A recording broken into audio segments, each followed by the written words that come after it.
quand on dit jouer ou quand on dit personnage, mais vous préférez qu'on dise incarner.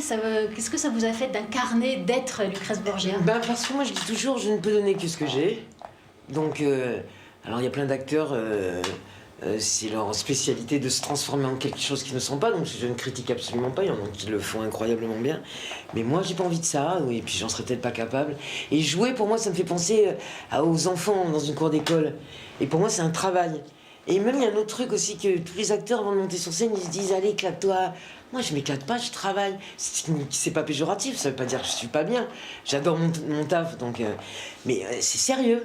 Et du coup, je le fais le plus sérieusement possible, mais je vous assure, ça me surprend à chaque fois. Allez, éclate-toi, amuse-toi. Non, moi, je m'amuse pas, je bosse.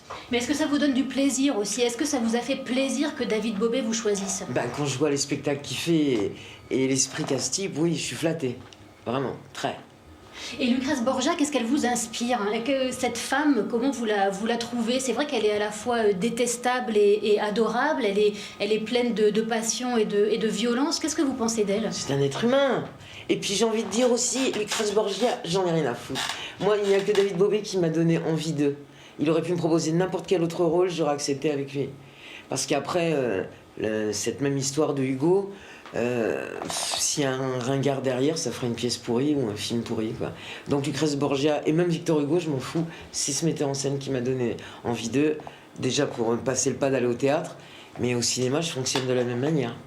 Et qu'est-ce qui vous plaît alors tant dans son théâtre? Le fait que ce soit un théâtre rock'n'roll, on peut dire, il y a des musiciens, il y a des circassiens. Ouais.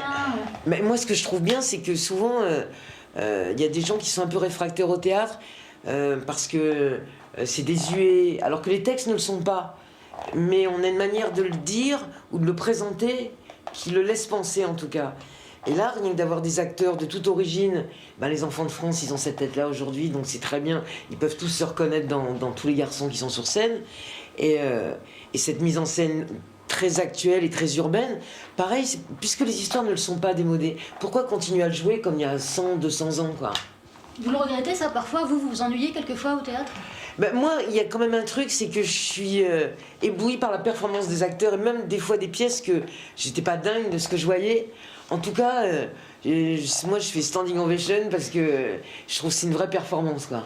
Ouais. Et vous, monter pour la première fois sur scène, ça vous a donné du plaisir? Vous aviez envie de ça depuis longtemps? J'avais envie de textes classiques parce que moi, quand on entend parler les gens tous les jours, moi y compris, hein, c'est pas très joli souvent, alors que la langue française est tellement belle que j'ai beaucoup de plaisir. Mais j'ai aussi eu la chance au cinéma de tourner avec des Haneke, des Claire Denis, des gens comme ça et qui écrivent incroyablement ce qu'ils font, quoi. Merci beaucoup. Merci à vous.